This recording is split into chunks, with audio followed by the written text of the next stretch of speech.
আসসালামু আলাইকুম, কি অবস্থা আমার প্রাণপ্রিয় শিক্ষার্থীরা? তোমরা সবাই কেমন আছো? একটুখানি ভাইয়াকে জানাও যে ভাইয়ার সাউন্ড এবং স্ক্রিন ওভারঅল পারফেক্ট আছে কিনা এবং এভরিথিং তোমরা ঠিকঠাকভাবে শুনতে এবং দেখতে পাচ্ছ কিনা। একটু সবাই ভাইকে জানাও যে এভরিথিং পারফেক্ট আছে কিনা। যদি সব কিছু পারফেক্ট থাকে, আমরা ইতিমধ্যে অ্যানাউন্সমেন্ট দিয়ে দিয়েছিলাম তোমাদেরকে যে আজকে কিন্তু আমরা হচ্ছে পরিবেশ রসায়ন অধ্যায়ের ওয়ার্কশপের দ্বিতীয় ক্লাসটি করতে যাচ্ছি। সো সবাই একটু সবার ফ্রেন্ডদেরকে মেনশন করে জানিয়ে দাও এবং এভরিথিং পারফেক্ট আছে কিনা একটু ভাইকে জানাও। এবং আমাদের সাথে যুক্ত হচ্ছে আমাদের মুন্না স্যার। সো কি অবস্থা সবার? সবাই কেমন আছো? সবাই দ্রুত একটু লাইভে চলে আসো। আমি একটু লাইভটা সব জায়গায় একটু শেয়ার করে দিচ্ছি। সো আমরা খুব দ্রুত সময়ের মধ্যেই ক্লাসটা শুরু করব। ওকে, সো যারা অলরেডি যুক্ত হয়ে গিয়েছো তারা একটু ভাইয়াকে কষ্ট করে জানাও যে ভাইয়া সব কিছু ঠিকঠাক আছে কিনা, তোমরা পারফেক্টলি দেখতে এবং শুনতে পাচ্ছ কিনা। ওকে, আজকে কিন্তু আমরা রসায়নের সুন্দর একটা ওয়ার্কশপ ক্লাস করব। সো তোমরা কিন্তু ইতিমধ্যেই নাইম ভাইয়ার ক্লাস করে ফেলছো, আজকে তোমরা সোহান ভাইয়ার ক্লাস করবা।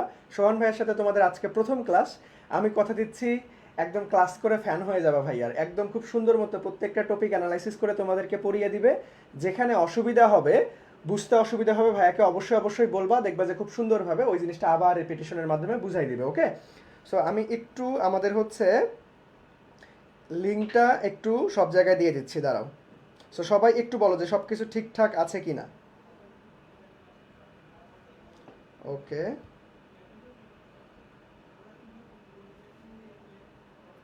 আচ্ছা, সো আমরা দেখতে পাচ্ছি এই তো মোটামুটি সবাই যুক্ত হয়ে যাচ্ছ। ওকে, আচ্ছা, তাহলে আমরা আর সময় নষ্ট না করি। তোমরা যারা এখনো হচ্ছে ক্লাসটা শেয়ার করোনি বা বন্ধুদের সাথে মেনশন করোনি, দ্রুত একটু শেয়ার এবং মেনশন করে দাও। এই ক্লাসগুলো যেহেতু আমাদের সবার জন্য উন্মুক্ত, দ্যাট মিনস সবার জন্য ফ্রি। সো এই ক্লাসগুলো তোমার একটা ছোট্ট শেয়ারের মাধ্যমে সবার কাছে পৌঁছায় যাইতে সাহায্য করবে। ওকে, সো সবাই একটু শেয়ার করে দাও, মেনশন করো বন্ধুদের। একসাথে তোমরা সোহান ভাইয়ের সাথে আজকের ক্লাসটা এনজয় করো। ওকে, সো বাই বাই, টাটা।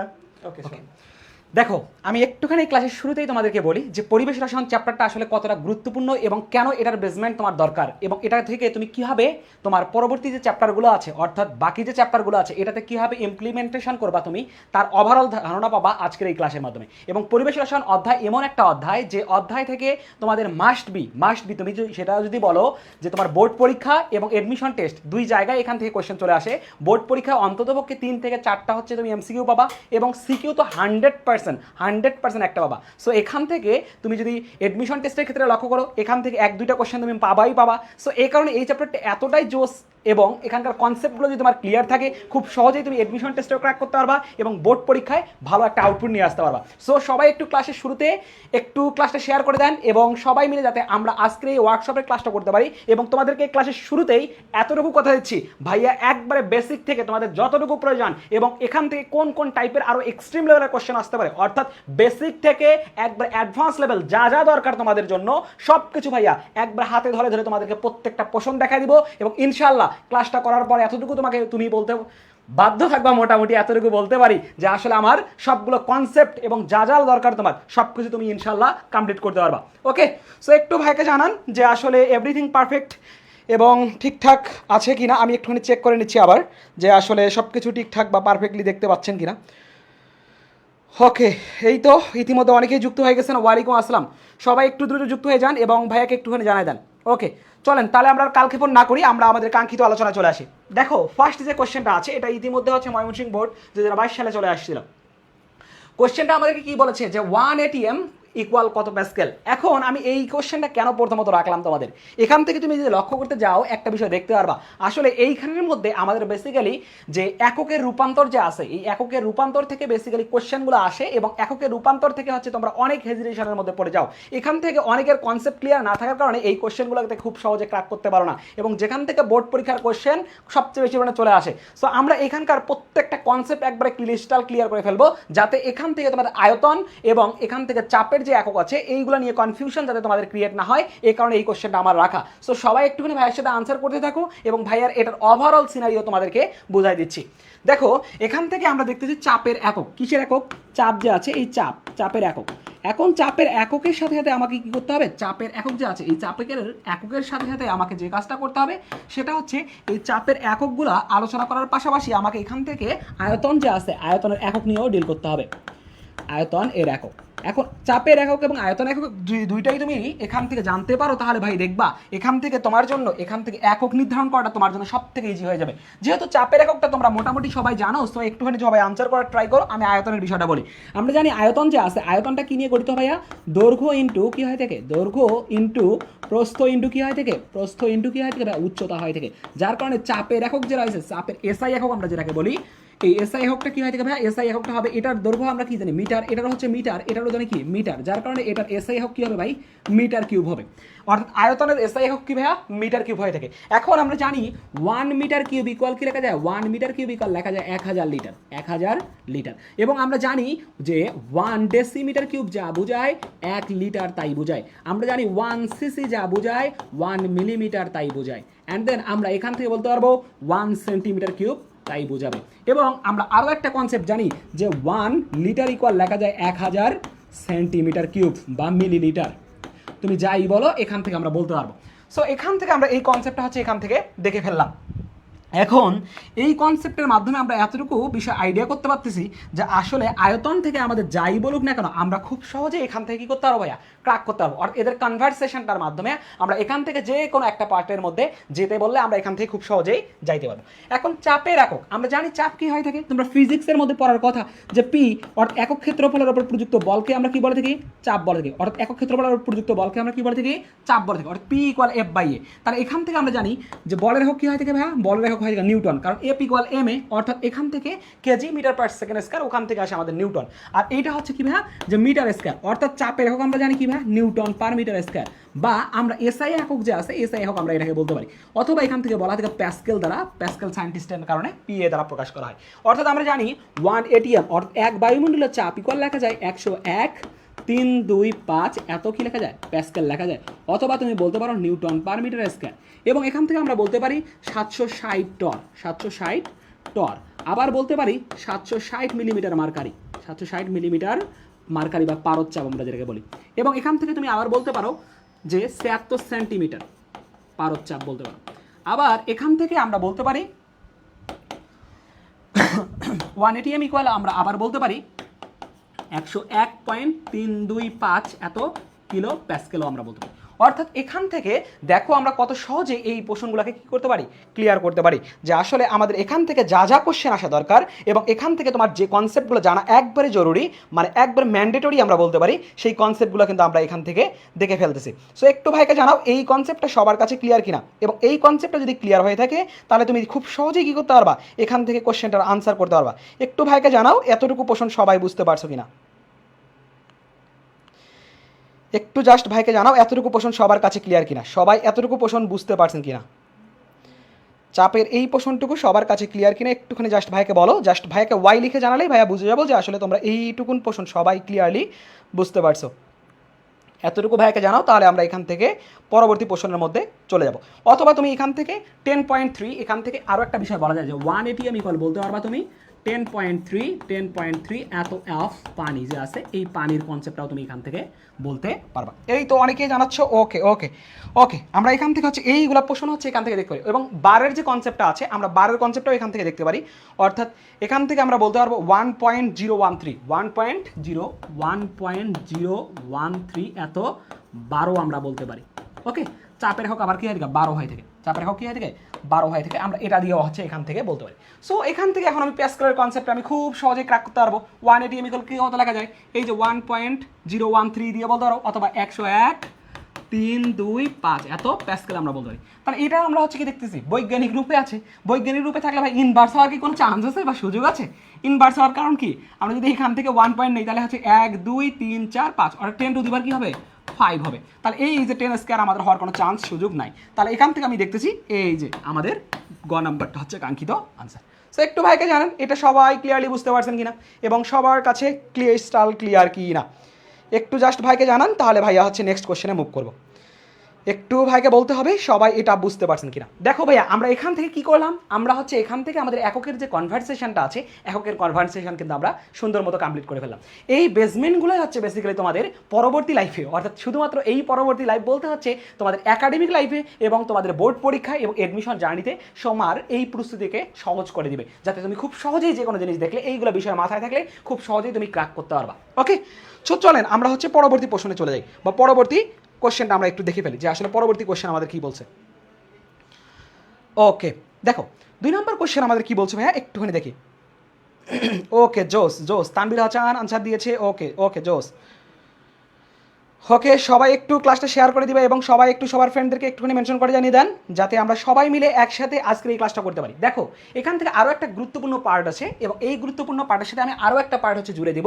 দেওয়ার পর হচ্ছে এখান থেকে আমরা দেখবো যে আসলে ভাই আমাদের কনসেপ্টটা কীরকম হয়ে থাকে। আমরা জানি এখান থেকে এসএটিপি এবং এসটিপি যে আছে, এই কনসেপ্টগুলো কী হয়ে থাকে বা এটা আসলে আমরা কি করে থাকি, এটা দিয়ে আসলে কি হয় আমাদের। আমরা জানি এসটিপি যে রয়েছে, এসটিপি আমাদের কি হয়ে থাকে, এসটিপিটা হয়ে থাকে standard temperature and pressure. Standard temperature and কি হয় থাকে ভাইয়া, pressure. Standard temperature and pressure. আর এসএটিপি যেটা হয় থাকে standard ambient temperature and pressure. And then এখান থেকে আমরা জানি আরেকটা কনসেপ্ট হচ্ছে এনটিপি, যেটা হচ্ছে normal temperature and pressure. Normal temperature and pressure. এখন এইখানের মধ্যে আমরা দেখবো এই এসটিপি এসএটিপি এদের মধ্যে কোনটার ক্ষেত্রে কীরকম হয়ে থাকে সেই বিষয়টা দেখবো। এসটিপি যে রয়েছে, এসটিপির ক্ষেত্রে আমরা চাপ যে আছে, চাপের মান জানি কত। এসটিপির ক্ষেত্রে চাপ যে আছে, এই চাপের মান কত হয়? এসটিপির ক্ষেত্রে চাপের মান হয় থেকে 1 ATM। কি হয় থেকে 1 ATM হয় থেকে 1 ATM, এক বায়ুমণ্ডলের চাপ। আর এটার ক্ষেত্রে আমরা কি বলে থাকি, 100 কিলো প্যাসকেল, 100 কিলো প্যাসকেল বলে থাকে। আর এনটিপির জন্য হয় কি থেকে 1 ATM হয়ে থাকে। এবং এসটিপি যে রয়েছে, এসটিপির ক্ষেত্রে আমাদের আয়তনের মান কত হয় থেকে, এসটিপির জন্য আয়তনের মান আমাদের হয় থেকে 22.4 লিটার, 22.4 লিটার। আর এটার জন্য হয় থেকে 24.789 এত লিটার। আর এটার জন্য আমাদের আয়তন কত হয় থেকে 24.04 এত লিটার হয় থেকে। অ্যান্ড দেন এখান থেকে আমরা দেখতেছি টেম্পারেচার, যে টেম্পারেচারটা নিয়ে হচ্ছে আমরা এখন এখান থেকে ডিলিং করবো, যে ভাই আসলে টেম্পারেচার কত হয় থেকে, যে টেম্পারেচারটা আসলে কত হওয়া দরকার বা কেমনে হয়। এনটিপির ক্ষেত্রে এসটিপির ক্ষেত্রে আমরা টেম্পারেচার কত জানি, যে ভাই 0 ডিগ্রি সেলসিয়াস বা 273 কেলভিন, 273 কেলভিন আমরা বলি। বাট এনটিপির ক্ষেত্রে কি থাকে, তাপমাত্রা হয় থেকে 25 ডিগ্রি সেলসিয়াস বা কি বলে থেকে আমরা 298 কেলভিন। আর এনটিপির ক্ষেত্রে আমরা বেসিক্যালি জানি সেটা হচ্ছে 0 ডিগ্রি সেলসিয়াস বা 293 কেলভিন, যেটা আমরা ম্যাথ করার ক্ষেত্রে বেসিক্যালি এটা ইউজ করবো, ম্যাথের ক্ষেত্রে, ম্যাথ করার ক্ষেত্রে ইউজ করবো। বাট নর্মালি কি করা হয় থাকে, নর্মালি ধরা হয় থেকে নর্মালি ধরা হয় কত ভাইয়া, 0 ডিগ্রি সেলসিয়াস। ওকে, 0 ডিগ্রি সেলসিয়াস ধরা হয়। সো এখান থেকে দেখো আমরা কত সহজে এখান থেকে এসটিপি এসএটিপি এনটিপির মধ্যে কী ধরনের রিলেশন থাকে এবং এদের ক্ষেত্রে তোমার কোন কোন বিষয়গুলো জানা জরুরি, যে বিষয়গুলো জানলে তুমি খুব সহজেই যে কোনো কোশ্চেনকে ক্র্যাক করতে পারবা। দেখো আমি একবারে সুন্দর মতো ইলাবোরেটলি প্রত্যেকটা প্রশ্ন হচ্ছে তোমাদেরকে দেখা দিয়েছি। তাহলে আমি এসটিপির ক্ষেত্রে তাপমাত্রা কত পাইছি ভাইয়া, 25 ডিগ্রি সেলসিয়াস তাপমাত্রা পাইছি।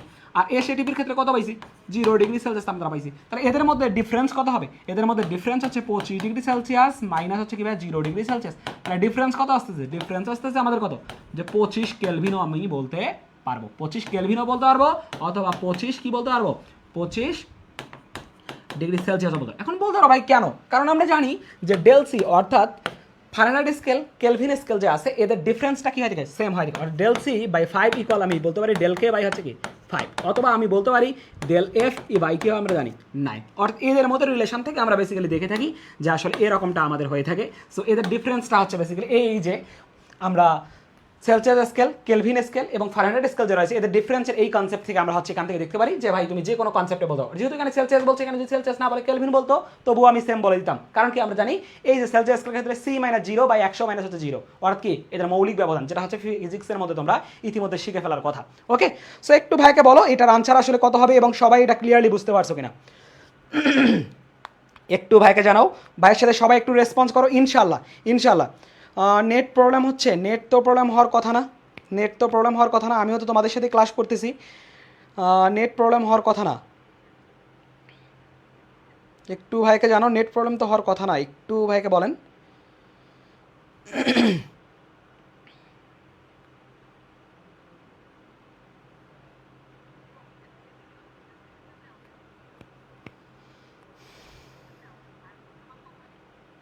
ওকে ওকে, চলেন সবাই একটু ভাইকে জানাও যে এই কনসেপ্টটা সবার কাছে ক্লিয়ার কিনা। যদি সবার কাছে ক্লিয়ার হয়ে থাকে তাহলে জাস্ট আনসারটা জানায় ভাইয়াকে ওয়াই লিখে জানায় দাও, তাহলে ভাইয়া নেক্সট কোশ্চেনের দিকে মুভ করবো। একটু ভাইকে বলো সবাই যে এটা সবাই ক্লিয়ারলি বুঝতে পারছেন কিনা। যদি ক্লিয়ার হয়ে থাকো জাস্ট ভাইকে ওয়াই লিখে জানায় দাও, তাহলে হচ্ছে আমরা নেক্সট কনসেপ্টের মধ্যে মুভ করবো। একটু ভাইকে জানাও সবাই যে আসলে এই কনসেপ্টটা সবার কাছে ক্লিয়ার কিনা। সবাই একটু রেসপন্স করো ভাইয়ের সাথে।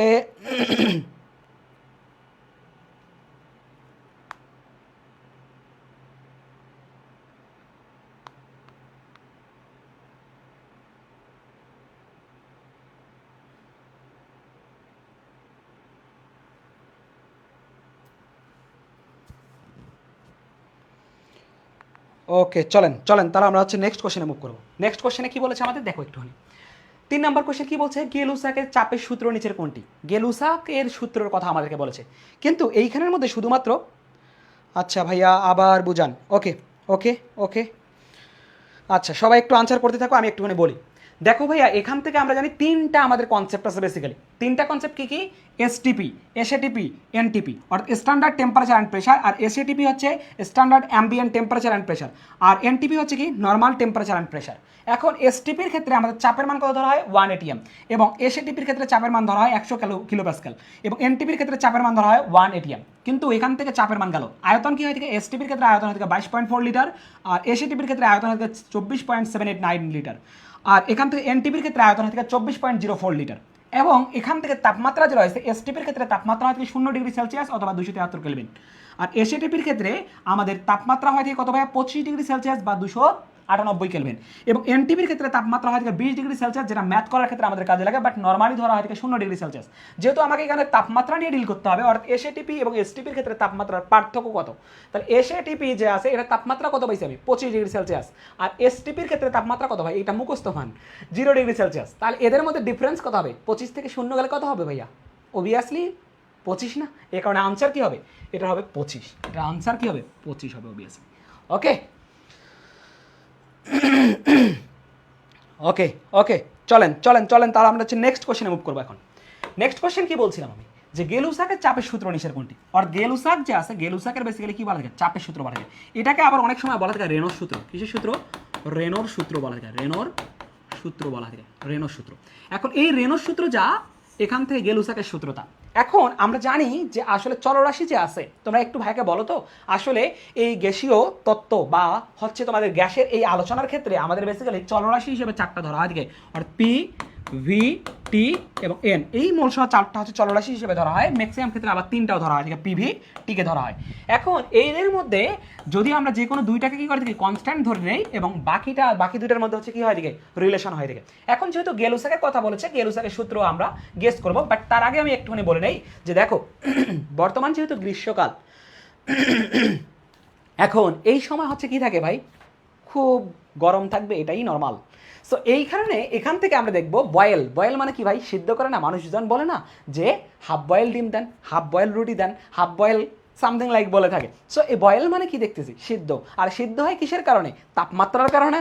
সো তাপমাত্রার কারণে যদি সিদ্ধ হয় থাকে, তাহলে বয়েলের সূত্র কি বলে থাকে, বয়েলস ল বা বয়েলস ফর্মুলা আমাদের কি বলে থাকে, বয়েলস ফর্মুলা আমাদেরকে বলে থাকে যে আসলে কি হয় থাকবে, তাপমাত্রা স্থির কি থাকে, টি, তাপমাত্রা স্থির থাকবে। কি ভাইয়া থাকবে, তাপমাত্রা স্থির থাকবে। তাপমাত্রা যদি স্থির থাকে, তাহলে আমরা জানি যে তাপমাত্রা স্থির এবং কোনো বস্তুর অর্থাৎ কোনো পদার্থের নির্দিষ্ট ভরের যদি আমাদের হয়, অর্থাৎ এনও যদি স্থির থাকে, অর্থাৎ পি আর ভি এর মধ্যে সম্পর্ক হবে, অর্থাৎ স্থির তাপমাত্রায় নির্দিষ্ট ভরের কোনো গ্যাসের আয়তন ওই গ্যাসের প্রযুক্ত চাপের কি হবে, ব্যস্তানুপাতিক, অর্থাৎ চাপের ব্যস্তান ভি ব্যস্তানুপাতিক পি। অর্থাৎ এখান থেকে আমি দেখতে পারবো ভি এর সাথে কি হয়ে যাবে 1/p এরকম সম্পর্ক হয়ে যাবে, অর্থাৎ ভি ইকুয়াল কি বলতে পারবো কে ইন্টু 1/p।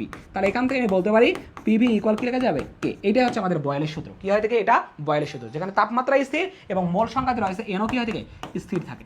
এখন এখান থেকে বয়েলে গেল চার্লসের সূত্র যে রয়েছে, চার্লসের সূত্র আমরা দেখব। চার্লসের সূত্র কি বলে থাকে, চার্লসের সূত্র কি বলে, চার্লসের সূত্র বলে থাকে যে আমাদেরকে চার্লসের এই চার্লসের যে আছে, এই চার্লসের থেকে মাথায় রাখবা, চার্লসের থেকে মাথায় রাখবা চাপ স্থির। কি হয় থেকে ভাইয়া, চাপ বা প্রেশার আমরা যেটাকে বলি এইটাই স্থির থাকবে।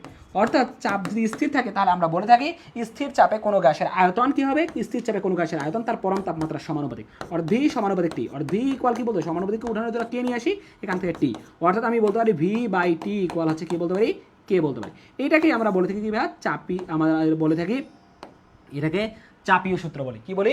চাপীয় সূত্র বলে থাকি। অথবা এখান থেকে আমরা এইটাকে কি বলে থাকি, যে এইটা আমরা বললাম কি ভাইয়া চাপীয় সূত্র আমরা বললাম।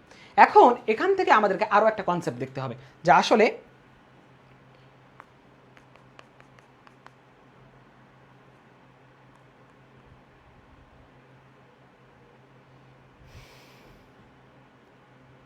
আচ্ছা সবাই একটু আনসার করতে থাকো, সবাই একটু আনসার করতে থাকো। হ্যাঁ সবাই একটু গেস করো, ভাইয়ের সাথে একটু গেস করো। দেখো আমরা এখান থেকে কি দেখতেছি ভাইয়া, যে এখান থেকে গেলুসাকের সূত্র যেটা আছে, এই গেলুসাকের সূত্রটা আমরা দেখবো, অর্থাৎ চার্লসের সূত্র আমরা এখান থেকে দেখে ফেললাম। তারপরে আমরা জানি চার্লস গেলুস, এই যে এখন আমরা দেখবো এই গেলুসাকের সূত্র। তাহলে গেলুসাক যে রয়েছে, গেলুসাকের সূত্র আসলে কি হবে? গেলুসাকের সূত্রে কি করে থাকে ভাই, এখান থেকে আমাদের বেসিক্যালি গেলুসাক যে আছে, গেলুসাকের ক্ষেত্রে আমরা কি বলে থাকি, যে চাপটাকে কি করা থাকে ভাই, চাপটাকে স্থির না, আয়তনকে স্থির ধরা হয়। কি হয় থেকে? আয়তন স্থির ধরা হয়, আয়তন স্থির। তার মানে এখান থেকে আয়তন স্থির বলতে আমরা হচ্ছে কি করে থাকি, ভি যে রয়েছে ভিটাকে স্থির ধরা হয়। এখন আমরা জানি যে চলরাশি কি থেকে, পি ভি টি এন হয় থেকে। এখন যদি আমি আয়তনটাকে স্থির রাখি, তাহলে আমি সম্পর্ক আয়তন এবং কোনো বস্তুর মোল সংখ্যা যদি স্থির রাখি, তাহলে পি এর সাথে পি এর কি হয় থেকে, তার পরম তাপমাত্রার চাপের সাথে পরম তাপমাত্রার সমানুপাতিক হয় থেকে। এটাকে আমরা বলতে কি ভাই, গেলুসাকের সূত্র। আর পি ইকুয়াল কি বলতে পারবো, কে টি বলতে পারবো। তাহলে এখান থেকে পি বাই টি ইকুয়াল আমরা বলতে পারতেছি কে। তাহলে এখান থেকে আমরা দেখতে পারলাম যে আসলে কোনটাকে আমরা কি বলতেছি, এই যে ভাই পি বাই টি, এইটাকে আমরা কি বলতেছি ভাই, গেলুসাকের সূত্র। অর্থাৎ এখান থেকে ভি এবং এন স্থির, তাহলে পি সমানুপাতিক, এই যে এইটাকে আমরা কি বলতেছি ভাই, ভি সমানুপাতিক টি, এটাকে আমি কি বলছি, চার্লসের সূত্র। চার্লসের সূত্র কি বলছি, চার্লসের সূত্র। আর এখান থেকে আমি কি বলছি, ভি সব এইটা যে আছে, এইটাকে আমি কি বলছি, বয়েলের সূত্র। এটা তোমরা ইতিমধ্যে দেখে ফেলেছো, বয়েল যে রয়েছে, বয়েলের সূত্র। আর এখান থেকে আমরা কি জানি, অ্যাভোগাড্রোর সূত্র যে রয়েছে, অ্যাভোগাড্রোর সূত্র একটা আছে,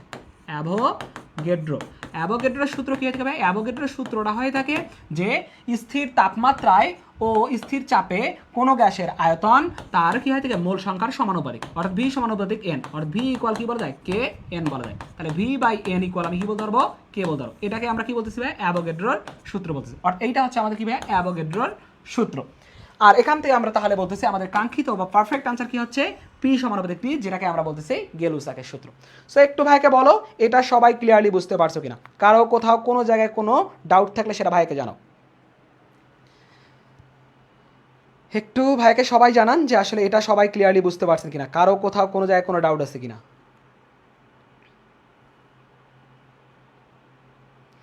এবং ওভারঅল প্রত্যেকটা প্রশ্ন আপনাদের কাছে ক্লিয়ার কিনা একটু ভাইকে বলো। যদি ক্লিয়ার হয়ে থাকো জাস্ট ভাইকে একটু ওয়াই লিখে জানায় দাও। এবং আমি একটু ক্লাসের ফাঁকে তোমাদেরকে একটা কথা বলি, দেখো ভাইয়া এখন তোমাদের মনে যারা হচ্ছে এসএসসি 26 ব্যাচের শিক্ষার্থীরা আছো, তোমাদের মনে অনেক নানা জল্পনা কল্পনা সৃষ্টি হয়ে গেছে যে ভাই কয়েকদিন পর পরীক্ষা, আসলে কি করব না করব, এখন আমার কি করা দরকার, এখন আমি কীভাবে পড়াশোনাটা গুছাবো। দেখো তোমাকে বলি ভাই, যে কোনো কিছু করতে যাও ইন্নামাল আমালু বিন্নিয়াত, সেটা ইসলামেও আমাদের বলে দিয়েছে, সকল আমলে কি হয়ে থাকে, নিয়াতের ওপর নির্ভরশীল। সো তোমার ভাই আগে দৃঢ় প্রতিজ্ঞাবদ্ধ হতে হবে, আমি আসলে কি চাই, আমার কি করা দরকার, তুমি আসলে পড়ালেখা করে কি করতে চাও, তোমার নেক্সট টার্গেট কি, তোমার প্ল্যানিংটা কি, এটাকে ফিক্সড করে ফেলো। এটাকে যদি তুমি ফিক্সড করতে পারো তাহলে দেখবা যে তুমি সব কিছু অনায়াসে ক্র্যাক করতে পারতেছো। মানুষ পারে না আসলে এরকম কাজ, কোনো কিছু নাই, কারণ মানুষ হচ্ছে আশরাফুল মাখলুকাত। যেহেতু মানুষ আশরাফুল মাখলুকাত, সো মানুষ পারবে, মানুষের দ্বারাই পারবে না এরকম বিষয় তার উপর চাপায় দেওয়া হয় না। মানুষ পারবে, যে মানুষটা যখন যেটার জন্য উপযুক্ততা অর্জন করে ঠিক তখনই তাকে সেই বিষয়টা দেওয়া হয় থেকে। তুমি এখন এসএসসি 26 ব্যাচ অথবা তুমি 27 ব্যাচ, তুমি যে ব্যাচেই হও না কেন, এখানে বিষয় যেটা হচ্ছে ভাইয়া তুমি এখন এই সময় এটার জন্য পারফেক্ট, যার কারণে তোমাকে এই জায়গাটার মধ্যে দিয়ে দেওয়া হয়েছে, যার কারণেই তুমি এই জায়গার মধ্যে চলে এসেছো। সো যখন তোমার জন্য যে সময়টা পারফেক্ট, তখন সেই সময়টাই তোমাকে কি করতে হবে, চুজ করতে হবে এবং ওই সময়ে তোমাকে ক্র্যাক করতে হবে। এটা হচ্ছে মেইন বিষয়। তুমি যে সিচুয়েশনে থাকো না কেন, যে অবস্থায় থাকো, তোমাকে ওখান থেকে ওভারকাম করতে হবে, এটাই হচ্ছে তোমার মেইন পারপাস। ওকে, সো একটু ভাইকে বলো যে সবাই এই বিষয়টা বুঝতে পারছেন কিনা। তোমাদের আর একটা ক্লাস হবে ভাইয়া। হ্যাঁ তোমার আনসার ঠিক আছে, ওকে ভাইয়া, ওকে ওকে। চলেন তাহলে আমরা হচ্ছে নেক্সট কোশ্চেনে মুভ করি। দেখো নেক্সট কোশ্চেন কি বলছে ভাইয়া, এই যে বয়েলের সূত্রের সমীকরণের লেখচিত্র কোন ধরনের। অর্থাৎ বয়েলের সূত্র আমরা দেখে ফেলেছি ইতিমধ্যে, চার্লসের সূত্র দেখে ফেলেছি, গেলুসাকের সূত্র দেখে ফেলেছি, অ্যাভোগাড্রোর সূত্র দেখে ফেলেছি। এখন এই যে সূত্রগুলো যা আছে, এই সূত্রগুলোর ক্ষেত্রে কোনটার ক্ষেত্রে কোন জিনিসটাকে স্থির রেখেছিলাম, এই স্থিরটির উপর ডিপেন্ড করে এগুলোকে বিভিন্ন নামে ডাকা হয় থাকে। সো আমরা একটুখানি দেখে ফেলি, প্রত্যেকটার জন্য আমরা হচ্ছে দেখে ফেলবো। এখানে বয়েলের সূত্র শুধুমাত্র বলেছে, শুধুমাত্র ভাইয়া বয়েলের সূত্রে আলোচনা করবো না। এখান থেকে আমরা দেখেছিলাম বয়েলের সূত্র কি হয়ে থাকে, যে ভাইয়া বয়েলের সূত্রে যে ঘটনাটা ঘটে থাকে, বয়েলের সূত্র বয়েলের সূত্রে আমরা কি দেখেছিলাম? বয়েলের সূত্রের মধ্যে যে ঘটনা আমরা লক্ষ্য করেছি, বয়েলের সূত্রের মধ্যে কি থেকে স্থির তাপমাত্রা, কি বলে থেকে স্থির তাপমাত্রা। এখন তাপমাত্রা যখন স্থির থাকে তখন আমরা এখান থেকে বলছিলাম ভি ব্যস্তানুপাতিক 1/p, অর্থাৎ তাপমাত্রা যেহেতু স্থির যার কারণে এটাকে বলবো কি ভাই? আইসোথার্ম, অর্থাৎ সমতাপীয় রেখা।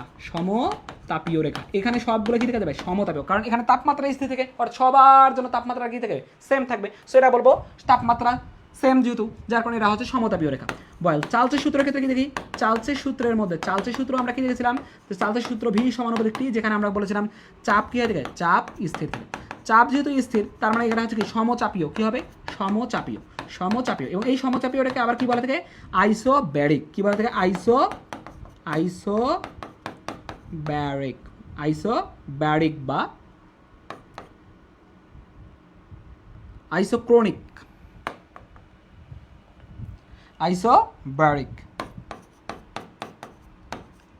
বলে থাকে।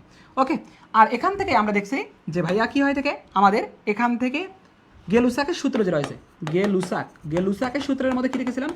গেলুসাকের সূত্রের মধ্যে আমরা বলছিলাম যে পি সমানুপাতিক টি হয়ে থাকে, এবং যেখানে আয়তন কি করছিলাম? স্থির ধরে নিয়েছিলাম, যার কারণে এটা হচ্ছে সম আয়তনীয় রেখা। এখন সম আয়তনীয় রেখা কি বলে থাকে? আইসোক্রোনিক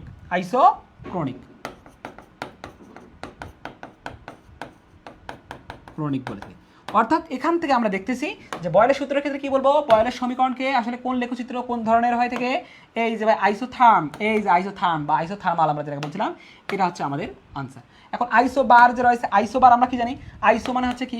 আইসো মানে একই, আর বার মানে হচ্ছে কি? ওই যে আইসোটোপ, তোমাদেরকে ইতিমধ্যে আইসোটোপ, আইসোটোন, আইসোবার এই কনসেপ্টগুলো ইতিমধ্যে তোমাদের নাইম ভাইয়া পড়া ফেলছে। সো ওইখানের মধ্যে বলছিল যে বারে যদি যাই ড্রিঙ্ক করার জন্য, তারপর মাথাটা ভারী হয়ে যায় না?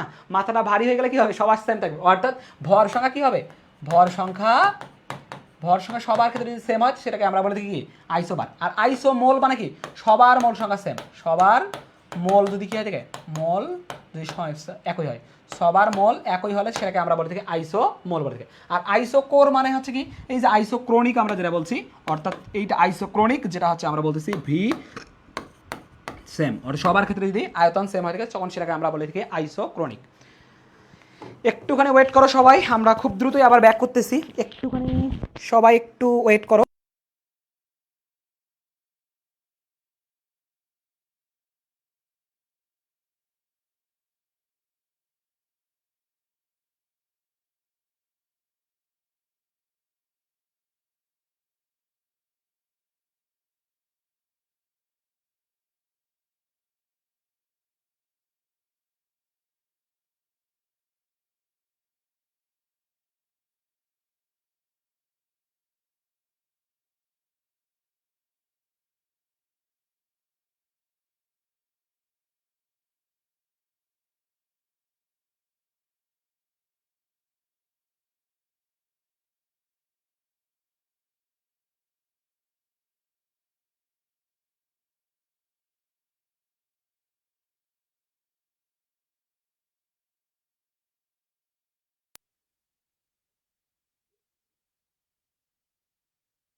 বাচ্চা কাচ্চারা সবাই একটু চলে আসো, আমরা কিন্তু ব্যাক করেছি, তোমাকেও কাম ব্যাক দিতে হবে। এভাবেই কি করতে হবে? তোমাকে কাম ব্যাক দিতে হবে। দেখো তোমার হাতে এখনো সময় আছে, সুযোগ আছে, সব কিছু আছে। সো এইভাবে আমাদের মতো জাস্ট কি করবা? অন্ধকার লাইফ থেকে রঙিন লাইফে চলে আসতে হবে তোমাদেরকে, বুঝতে পারছেন? হ্যাঁ, নেট প্রবলেম না রে বাপ, এখানে হচ্ছে একটুখানি আমাদের হচ্ছে ব্যাটারি ডাউন হয়ে গেছিলো। ওকে,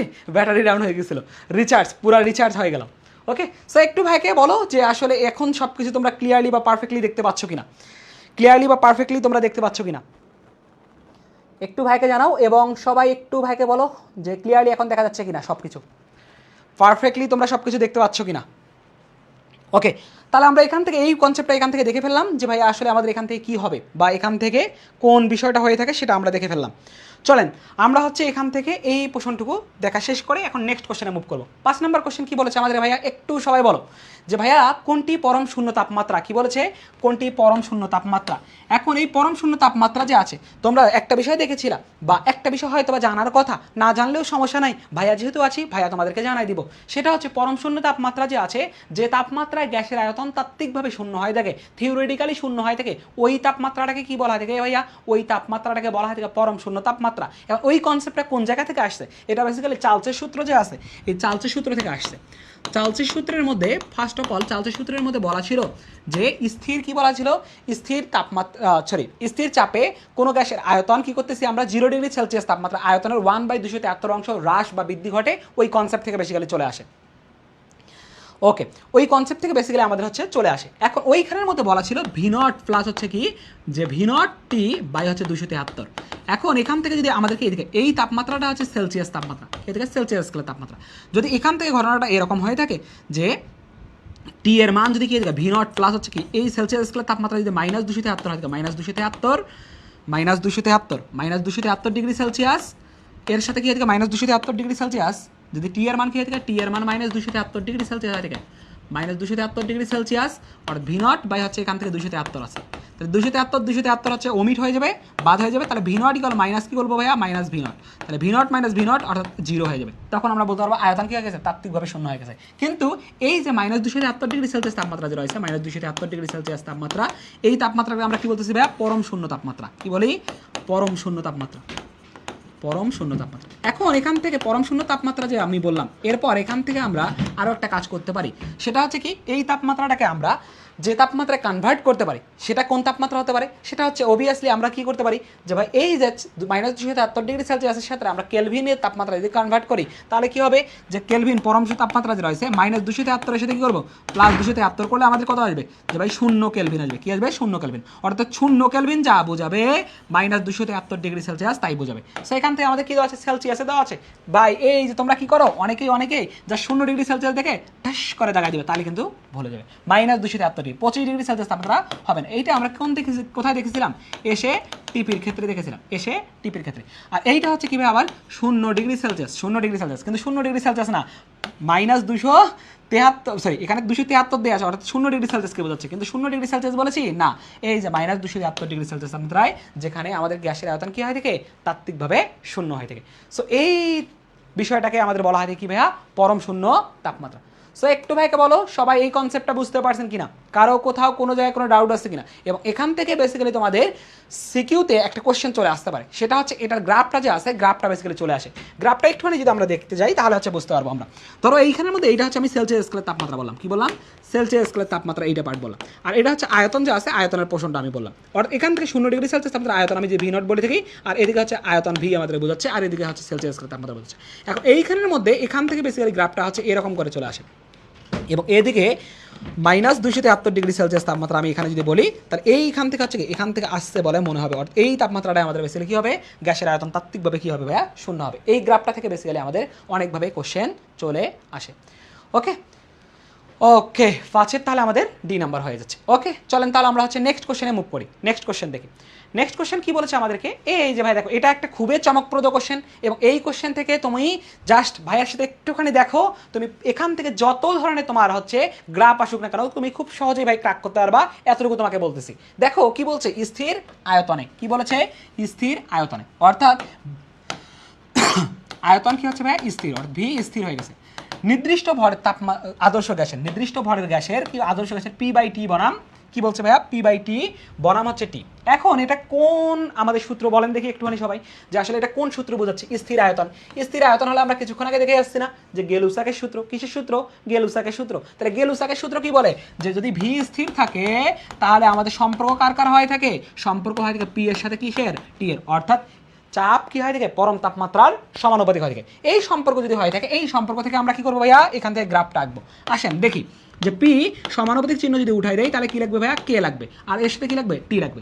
এবং এখান থেকে তোমরা একটা কনসেপ্ট জানার কথা, যদি নাও জেনে থাকো কোনো প্যারা নাই। দেখো কি বলছে?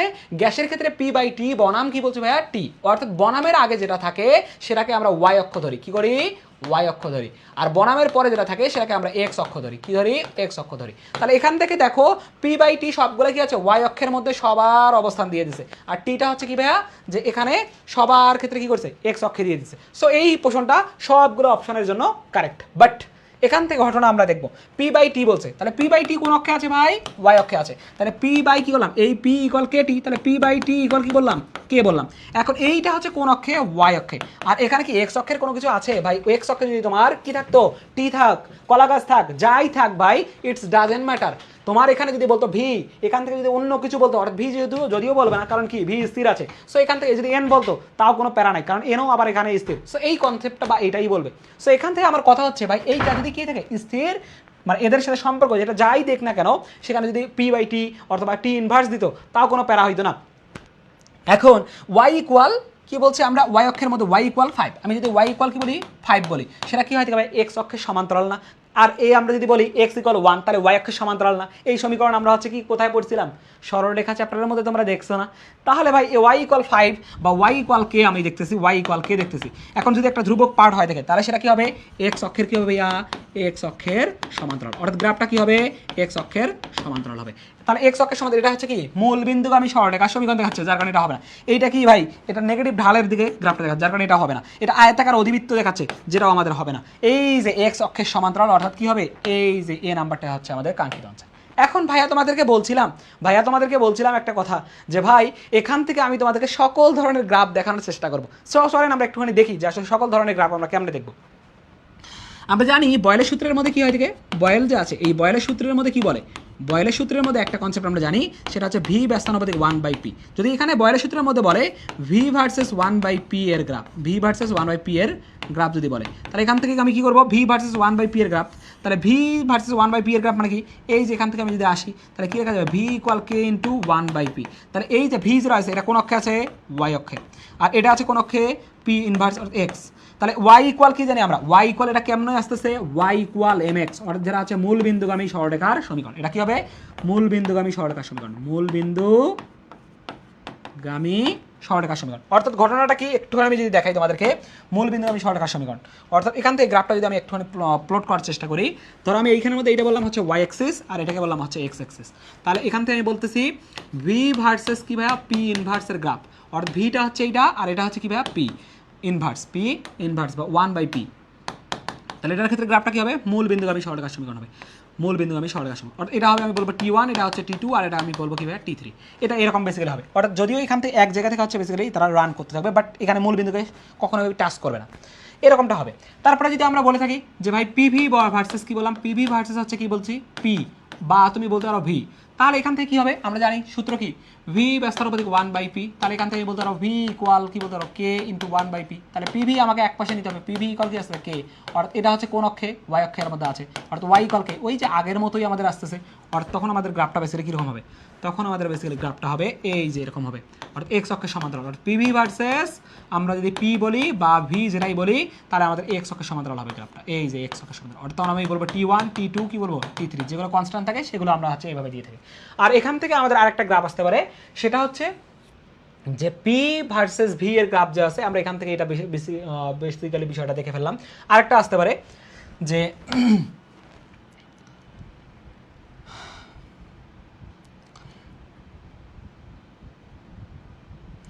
পি ভার্সেস ভি এর গ্রাফ, পি ভার্সেস ভি এর গ্রাফ, অর্থাৎ পি ভার্সেস ভি এর গ্রাফ, পি ভার্সেস ভি এর গ্রাফটা কিরকম হবে, পি ভার্সেস ভি এর গ্রাফ, অথবা তোমাকে বলতে পারে ভি ভার্সেস কি হয় থেকে পি এর গ্রাফ। এটা যদি বলে, তাহলে আমরা সূত্র কি জানি, পি সমানুপাতিক 1/p। তাহলে এখান থেকে কে ভি ইকুয়াল আমি কি বলতেছি, কে ইন্টু 1/p। তাহলে পিভি ইকুয়াল আমাদের যেহেতু পিভি লাগবে ইন্টু কে। এখন পিভি একখানে নাই, এইটা আছে কোন অক্ষে ভাই, ওয়াই অক্ষে, আর এটা আছে কোন অক্ষে, এক্স অক্ষে। তাহলে এই যে এটা হচ্ছে এক্স ওয়াই ইকুয়াল কে, অর্থাৎ দুইটা ধ্রুবক, অর্থাৎ দুইটা চলকের গুণফল, দুইটা চলকের গুণফল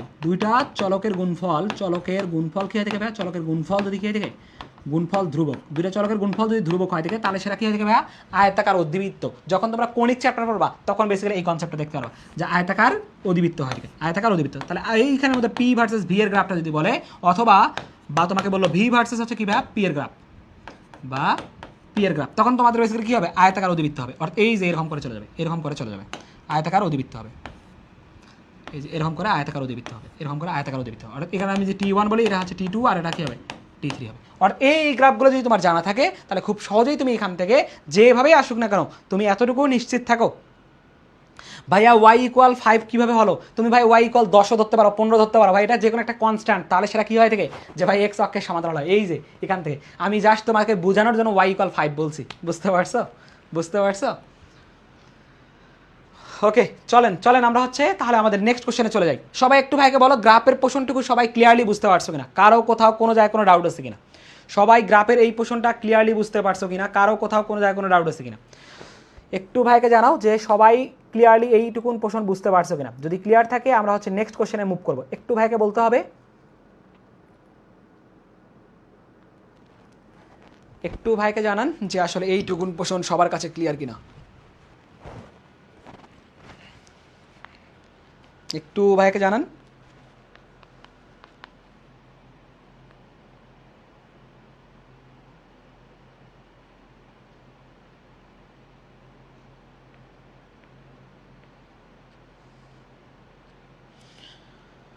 একটু দ্রুত ভাইকে জানাতে হবে। ও চলেন আমরা হচ্ছে দেখি যে আমাদের এই কোশ্চেনটা আমাদের কি বলছে।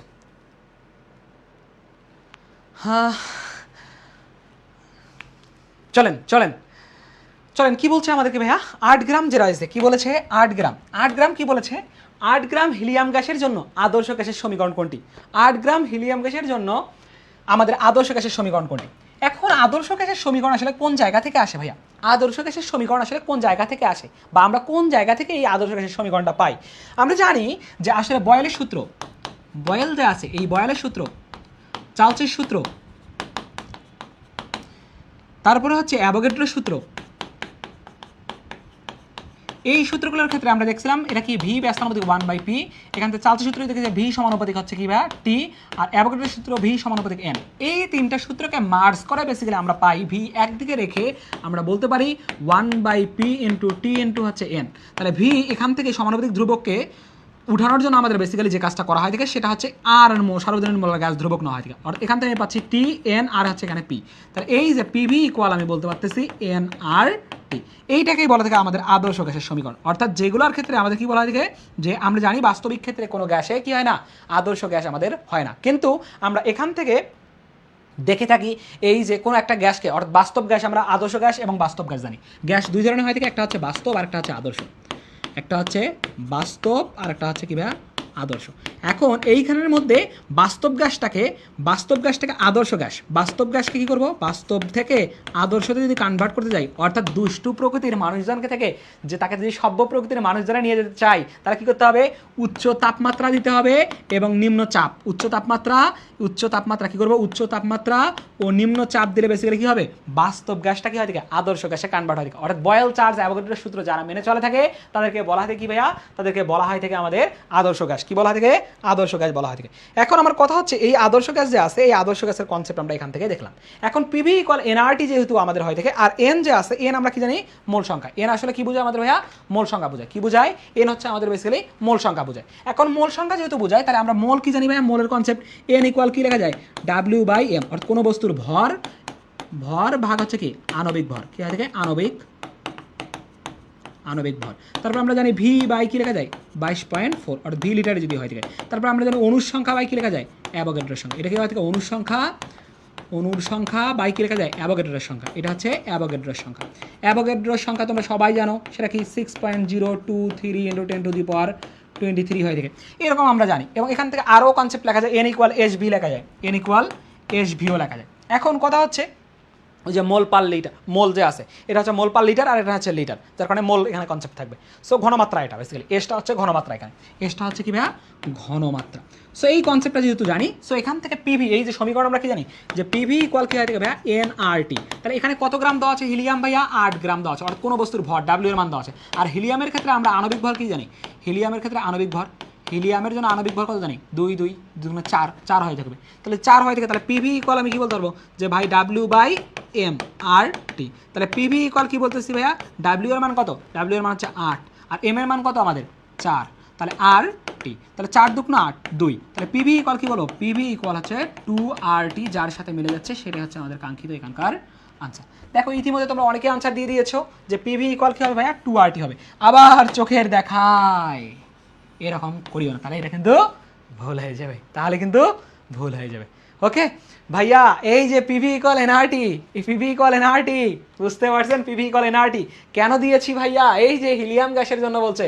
এখানে যদি তোমাকে জাস্ট নর্মালি বলতো পিভি ইকুয়াল এনআরটি, তাহলে কিন্তু এই যে তুমি শুভঙ্করের ফাঁকির মধ্যে কিন্তু পা দিয়ে দিয়েছো। সো এই কারণে তোমাদের দরকার ভাই সঠিক প্রসেস, বুঝতে পারছেন আমার কথা? ভাইয়া দেখো, এখান থেকে কিন্তু শুভঙ্করের চোখের মধ্যে ফাঁকি, মানে তোমাদের চোখের মধ্যে ফাঁকি দিচ্ছে, বলছে এই গ্যাসের জন্য, হিলিয়াম গ্যাসের জন্য, ওইটার পদার্থের জন্য কীরকম সমীকরণটা হবে সেটা চেয়েছে। তোমার কাছে কমন ফরম্যাট চায় নাই যে পিভি ইকুয়াল এনআরটি, এই সমীকরণ চায় নাই, তোমাদের কাছ থেকে চেয়েছে যে এই গ্যাসের জন্য কীরকমটা সমীকরণ হবে। একটা বিষয় বলি ভাইয়া, তোমার ভুল হতেই পারে, স্বাভাবিক। এখানে ভাই তোমার ভুল হইলো তার মানে তুমি ভাই হেরে গেলে, এরকমটা না। তোমার পরীক্ষার হলে যাতে ভুল না হয় এই বিষয়টা তোমাকে কি করতে হবে, যে ভাই এনশিওর করতে হবে। তুমি ভাই পারো আর না পারো, বাট একটা বিষয় তোমার কনফিডেন্স থাকতে হবে, এবং একটা বিষয় তোমাকে মাথায় রাখতে হবে, আনসার করার টেন্ডেন্সি তোমার মাথার মধ্যে থাকতে হবে।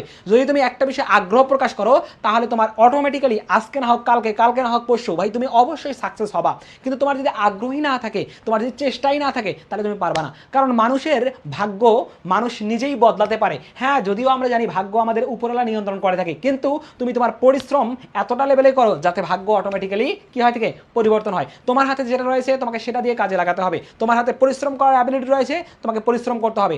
আর বাকিটা দেখার মালিক মহান রব্বুল আলামিন। সো তোমাকে পরিশ্রম, অর্থাৎ তোমার হাতে এটা রয়েছে, তোমাকে এটাকে কি করতে হবে, বেস্ট ইফোর্ট দিতে হবে। এবং এই এমনভাবে ইফোর্টটা দিতে হবে যাতে তোমার পরবর্তীতে রিগ্রেট না হয় যে আমি হয়তোবা আর একটুখানি ভালো করে পড়লে আমার মনে হয় এই জিনিসটা হয়তো আমি এই জিনিসটা অ্যাচিভ করতে পারতাম। তোমাকে তোমার সর্বোচ্চ ডেডিকেশন দিতে হবে, তোমার বাবা মার খুশির জন্য হলেও তোমাকে পড়ালেখাটা করতে হবে, এবং তোমার দিন শেষে সফলতা বয়ে নিয়ে আসতে হবে। এটাই তোমার মেইন মন্ত্র হওয়া উচিত, এবং তোমাদের মা বাবাই তোমাদের সবচেয়ে বড় মোটিভেশন। ওকে, সো দেখো আমরা এখান থেকে পিভি ইকুয়াল টু আরটি আমরা এই জিনিসটা পেলাম।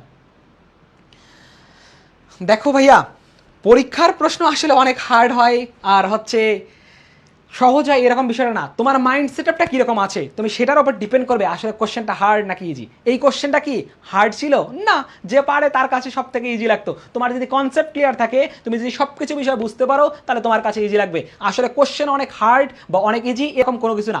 তুমি যদি পড়ে থাকো, তোমার কনসেপ্ট যদি ক্লিয়ার থাকে, তুমি খুব সহজেই কী করতে পারবা, ক্র্যাক করতে পারবা। বাট তোমার কাছে যদি সব কিছু নতুন নতুন দেখা মনে হয়, অর্থাৎ তুমি সবেমাত্র কেবলই সব কিছু দেখতেছো, তাহলে তোমার কাছে কোশ্চেনটা অনেক হার্ডে লাগবে। তুমি যদি ক্লাস 1, 2, 3, 4 এখন তোমাকে কনসেপ্টগুলো দেওয়া হয়, তোমার কাছে পানি ভাত লাগবে। কিন্তু ঠিক যখন তুমি ছোটবেলা ছিলা তখন তোমার কাছে কঠিন লাগছিল, কারণ কি তুমি ওই বিষয়গুলোর উপর দিয়ে এর আগে যাও নাই। কিন্তু এখন তুমি ওই বিষয়গুলোর উপর দিয়ে এখন চলে গেছো, বা ওইগুলো সময় তুমি অতিক্রম করে চলে আসছো, যার কারণে তোমার কাছে এখন ওইগুলা পানি ভাত মনে হয়। সো এটাই হচ্ছে ভাই সিচুয়েশন। যখন তুমি যে স্টেজে থাকো সেই স্টেজটা একটুখানি কঠিন মনে হয়, বাট যদি এটাতে একটু বেশি পরিমাণে ইফোর্ট দেওয়া যায়, কাজ করা যায়, তাহলে ভাই তোমার কাছে ইজি লাগবে। এটাই চরম বাস্তবতা। আসলে কোশ্চেন কঠিন বলে কোনো কিছু নাই, তোমার উপর ডিপেন্ড করতেছে, তোমার মাইন্ড সেটআপের উপর ডিপেন্ড করতেছে আসলে তুমি কি চাও। তোমার কাছে কোশ্চেনটা ইজি লাগাবা নাকি সহজ লাগাবা, তুমি কি পড়ালেখা করবা নাকি তোমার কাছে কোশ্চেনটাকে কঠিন লাগাবা, এটাই হচ্ছে চরম বাস্তবতা। ওকে, সো চলেন আমরা দেখি এখান থেকে পিভি ইকুয়াল টু আরটি যে আছে এই সমীকরণটা আমরা এখান থেকে পেয়ে যাচ্ছি। চলেন আমরা একটুখানি দেখি পরবর্তী কোশ্চেন আমাদের কি বলেছে, যে এসআই এককে আর এর মান কোনটি, অর্থাৎ এসআই এককে আমাদের আর এর মান কোনটি। আমরা দেখেছিলাম যে আমাদের পিভি ইকুয়াল এনআরটি যে আছে, অর্থাৎ পিভি ইকুয়াল কি ভাইয়া, এনআরটি। এই পিভি ইকুয়াল কি ভাইয়া, এনআরটি। এই পিভি ইকুয়াল এনআরটি যে আছে, এই পিভি ইকুয়াল এনআরটি এই সমীকরণের মধ্যে দেখছিলাম এই যে সার্বজনীন মোলার গ্যাস ধ্রুবক, আরটাকে বলা থেকে সার্বজনীন মোলার গ্যাস ধ্রুবক। এখন এটা যদি সার্বজনীন মোলার গ্যাস ধ্রুবক হয় থাকে, এই মোলার গ্যাস ধ্রুবকের বিভিন্নটার ক্ষেত্রে বিভিন্ন এককের জন্য কি থাকে, বিভিন্ন রকম কি হয় থাকে ভাইয়া, মান হয়ে থাকে। এখন কোনটার জন্য কীরকম মান হবে সেটা আমরা দেখবো। এটার কয়েকটা এককে মান হয়ে থাকে। একটা হচ্ছে লিটার এটিএম হবে, লিটার এটিএম এককে। এটা আবার তো অনেকের হচ্ছে তোমাদের খ নম্বরে চলে আসতে পারে, লিটার এটিএম একক। তারপরে হচ্ছে এসআই একক, তারপরে সিজিএস একক, সিজিএস একক। এই তিনটা একক তুমি যদি আনতে পারো তাহলে হচ্ছে তোমার জন্য ক্লিয়ার হয়ে যাবে। এবং এখানে ক্যালোরি এককেও লেখা হয়ে থাকে, সেটা আমরা দেখবো। ক্যালোরি এককেও আছে মান। আচ্ছা, এখন এখান থেকে যখন লিটার এটিএম এককে বলবে, তখন এইখানের মধ্যে পি যে আছে, পি এর চাপের মান হচ্ছে কি ভাইয়া, 1 এটিএম ধরা হয়। কি ধরা হয়, 1 এটিএম।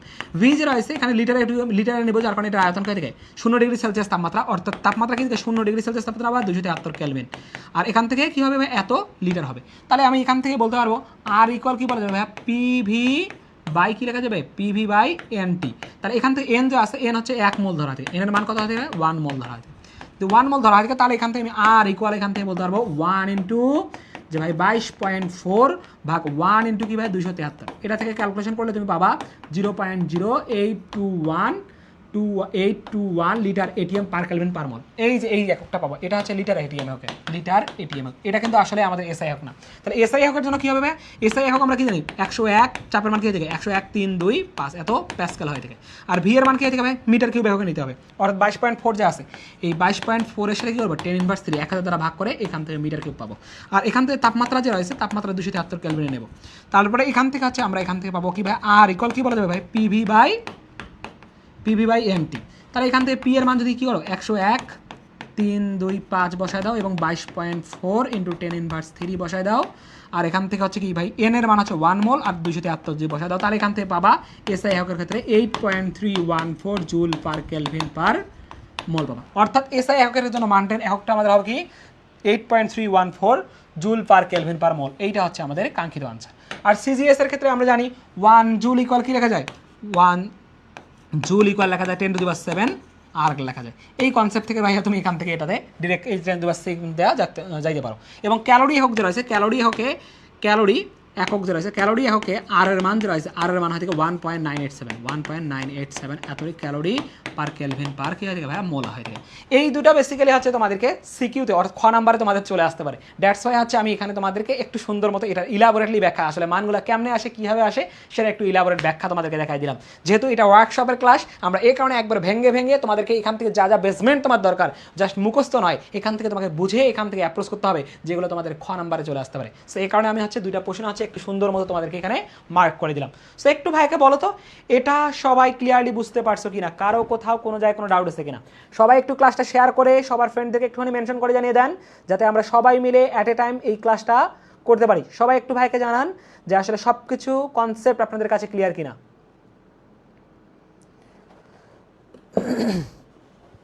একটু ভাইকে সবাই জানাতে হবে যে আসলে সবার এই কনসেপ্টটা ক্লিয়ার কিনা এবং সবাই ঠিকঠাকভাবে বুঝতে পারছেন কিনা।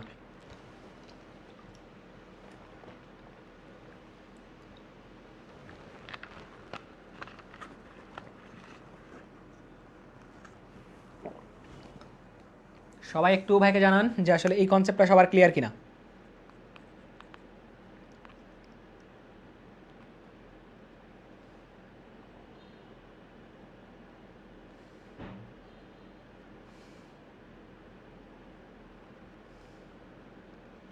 ওকে চলেন তাহলে হচ্ছে আমরা নেক্সট কোশ্চেনে মুভ করবো। ওকে চলেন নেক্সট কোশ্চেন কি বলছে ভাই? 1 মোল গ্যাসের গতি শক্তির সমীকরণ কোনটি? 1 মোল কি বলছে? 1 মোল গ্যাসের গতিশক্তির সমীকরণ কোনটি আসলে সেটা তোমাদের কাছ থেকে জানতে যাচ্ছে। এখন 1 মোল গ্যাসের গতিশক্তির সমীকরণ আসলে কোনটা হবে সেটা একটুখানি আমরা দেখব। এখন আমরা আগে ফার্স্ট অফ অল আমাদেরকে জানতে হবে যে আসলে গ্যাসের গতিশক্তির সমীকরণ কোনটা। কী করতে হবে? গ্যাসের গতিশক্তির সমীকরণ, আচ্ছা একটু আমি লিখে দিই। গ্যাসের গতিশক্তির সমীকরণ, গ্যাসের গতিশক্তির সমীকরণ ইকে ইকুয়াল কী লেখা যাবে? ইকে ইকুয়াল 3/2 nRT বলা আছে। বাট এই কনসেপ্টটা হচ্ছে ফিজিক্সের ক্ষেত্রে আবার একটুখানি চেঞ্জ হয়ে যায়, F/2 nRT হয়ে থাকে, অর্থাৎ ডিগ্রিজ অফ ফ্রিডম, অর্থাৎ স্বাধীনতার মাত্রা দিয়ে তো করা হয় থাকে। বাট কেমিস্ট্রির ক্ষেত্রে ইকে ইকুয়াল আছে 3/2 nRT দিয়ে আমরা করে থাকি। অর্থাৎ এখান থেকে গ্যাসের গতিশক্তির সমীকরণ হচ্ছে ইকে ইকুয়াল 3/2 nRT হয়ে থাকে। এবং এইখানের মধ্যে আমাকে বলেছে কি ভাই যে 3/2 nRT হয়ে থাকে।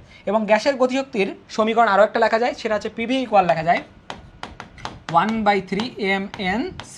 এখানে এইটা হচ্ছে কোনো বস্তুর ভর, আর এইখানের মধ্যে এন হচ্ছে অণুর সংখ্যা বলা থাকে। কী হয় থাকে? অণুর সংখ্যা। যখন এন ইকুয়াল আমরা কি জানি?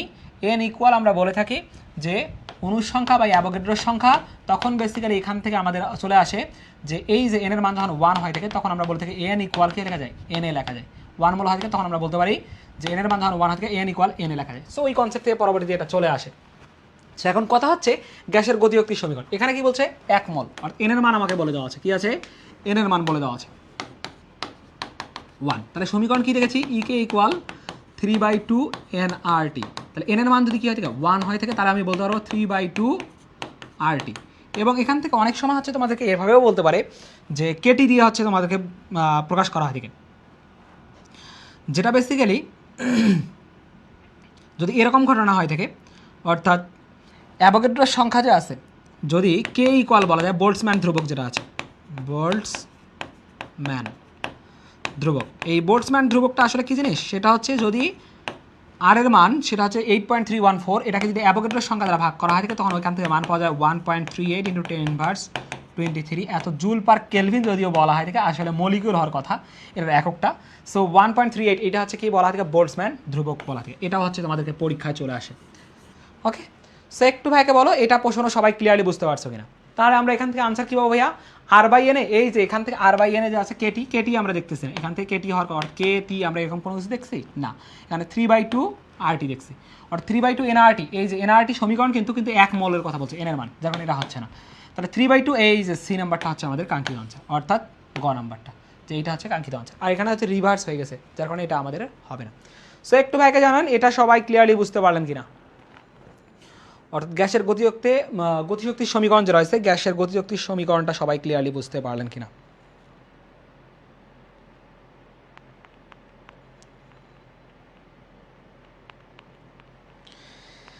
একটু দ্রুত ভাইকে জানাতে হবে এটা সবার ক্লিয়ার কি না।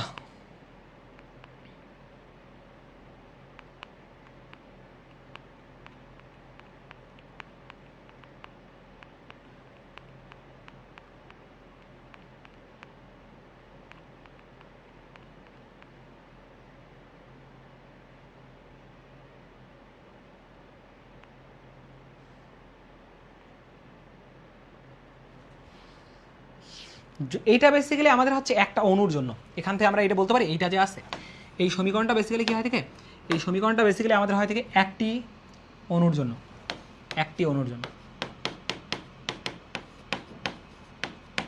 ওই যে যেটা আমি ওই দিকের মধ্যে কনসেপ্টের মধ্যে আলোচনা করছিলাম।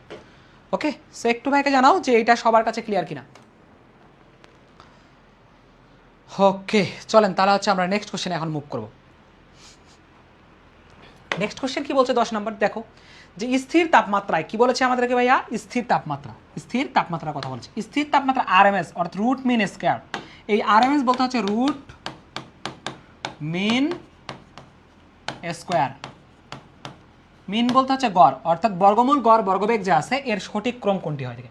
স্থির তাপমাত্রায় তাপমাত্রা কি করতেছি, টি ইজ কনস্ট্যান্ট, আমরা জানি বর্গমূল গড় বর্গবেগ যে আছে এটা সমীকরণটা কি হয় থাকে, যে root mean square C R M S velocity যে আছে রুট ওভার কি লেখা যায় 3RT বাই কি লেখা যায় এম, অথবা আমরা বলতে পারি root over 3P by rho, আর এটা হচ্ছে চাপ, আর যদি ঘনত্ব দেওয়া থাকে তাহলে আমরা এই সমীকরণ লিখতে পারি। আর এইখানে আর যে রয়েছে এবং টি, এটি হচ্ছে তাপমাত্রা আর এম হচ্ছে আণবিক ভর, এবং আণবিক ভরটা বেসিক্যালি কেজি হকে নিতে হয় এখানে।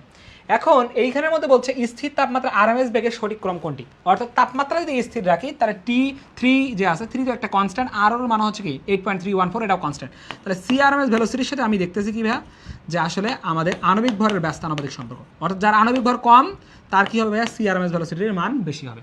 তাহলে এখান থেকে আমি দেখি আণবিক ভর কোনটার ক্ষেত্রে কীরকম, অক্সিজেনের ক্ষেত্রে কথা থেকে আণবিক ভর 32, কার্বন ডাইঅক্সাইডের ক্ষেত্রে 44, সালফার ডাইঅক্সাইডের ক্ষেত্রে সালফার হচ্ছে 32 আর এখানে হচ্ছে 16, তাহলে 32-16 হচ্ছে কত, সরি 32-32-64, 32-64, আর যার আণবিক ভর কম সেটার ক্ষেত্রে কি হবে, তার কম হবে, অর্থাৎ সিআরএমএস ভেলোসিটি হচ্ছে কি এইটার সব থেকে বেশি হবে, কারণ অক্সিজেনের বেশি সিআরএমএস ভেলোসিটি, তারপর কার্বন ডাইঅক্সাইড, তারপর হচ্ছে সালফার ডাইঅক্সাইড, কিন্তু এটার ক্ষেত্রে দেখতেছি কি ভাই সালফার ডাইঅক্সাইড হচ্ছে কত, যে সালফার হচ্ছে 32 প্লাস হচ্ছে 32 আর 64, আর এটার ক্ষেত্রে 44, বাট এটা হচ্ছে কি উল্টা হয়ে গেছে, যার কারণে এটা হবে না। কার্বন ডাইঅক্সাইড যে রয়েছে, কার্বন ডাইঅক্সাইডের ক্ষেত্রে আমরা কি দেখতেছি, কার্বন ডাইঅক্সাইড এখানে উল্টি করে দেওয়া আছে, এটা হচ্ছে 44, এখানে হচ্ছে 32 আর এখানে হচ্ছে কি 44, যার কারণে আমাদের এ নাম্বারটা হচ্ছে কাঙ্ক্ষিত আনসার, এই নাম্বারটা কি হবে ভাইয়া কাঙ্ক্ষিত আনসার। ওকে, জাস্ট আমরা এখান থেকে আণবিক ভরের কনসেপ্টটা দেখলেই আমরা হচ্ছে এখান থেকে এই কোশ্চেনের আনসার ক্র্যাক করতে পারি। একটু ভাইকে বলো সবাই যে ভাই এইটা পোষণ সবাই ক্লিয়ারলি বুঝতে পারছেন কিনা।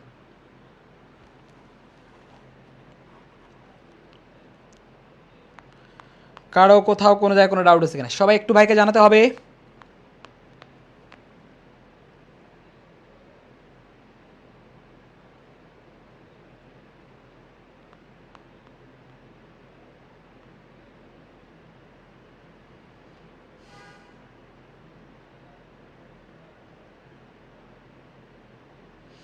সবাই একটু ভাইকে জানান যে আসলে এই কনসেপ্টটা সবার ক্লিয়ার কিনা।